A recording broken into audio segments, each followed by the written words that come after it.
আপনি একটা রাজনৈতিক আদর্শ ধারণ করতেই পারেন বা একটা দল আমি তো করি, হ্যাঁ করেন। হ্যাঁ, তো অনেকে এবার এটা বলার চেষ্টা করেছে করে বা এই ন্যারেটিভ দাঁড় করানোর চেষ্টা আরো বেশি হচ্ছে এই 5 আগস্টের পরে যে বিএনপি আওয়ামী লীগ মুদ্রার এপিট ওপিট। একটা গণহত্যাকারী দলের সাথে 17 বছর নির্যাতিত একটা দলকে আপনি তুলনা দিচ্ছেন। What kind of joke is this? What kind of joke is this?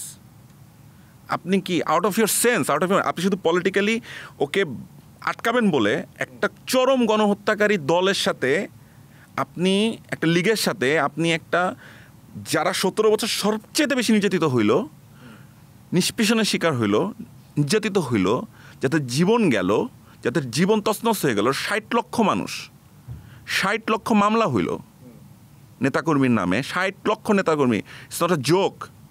তাদেরকে আপনি ওটার মিদ্রর রপিট বলতেছেন। আপনি বলতে পারেন ভাই ও এই জিনিসটা খারাপ করতেছে, ওইটা আওয়ামী লীগের মতো লাগে, ওটা চেঞ্জ করবে, কিন্তু গণহত্যাকে আপনি মুদ্রার রপিট কীভাবে বানান? গণহত্যার সাথে তো আপনি কোনো কিছু তুলনা দিতে পারবেন না। দুটো তো অ্যাবসলিউটলি দুই জিনিস। সো এটা হয় কি, আমাদের খারাপ লাগার, আমার এটা খারাপ লাগে, এটা আমি নিজেও শুনছি, বহুবার দেখছি যে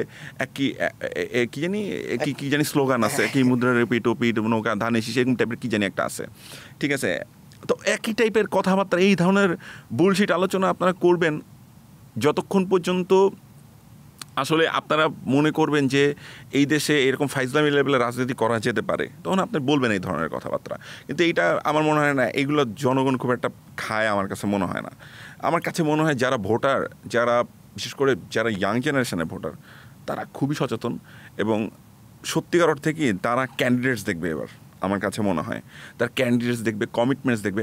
দেখেন, পোলাপান জোহরান মামদানিরা চিনে, আমি যেটা ভাইব ফিল করি, জোহরান মামদানি এটা চিনে ওরা।